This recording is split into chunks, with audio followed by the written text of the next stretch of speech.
Mga kanoo, mga kadangas!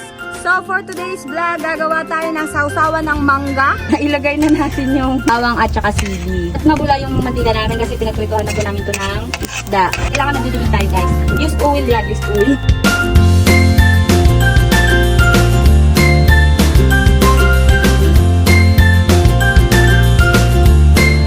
Meron tayo ngayon dito manggang biakin.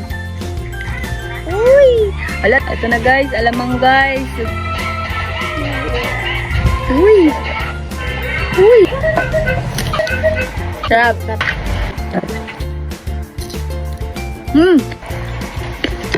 Uy, lagyan pa na. Isip pa kami. Hatim. Hatim!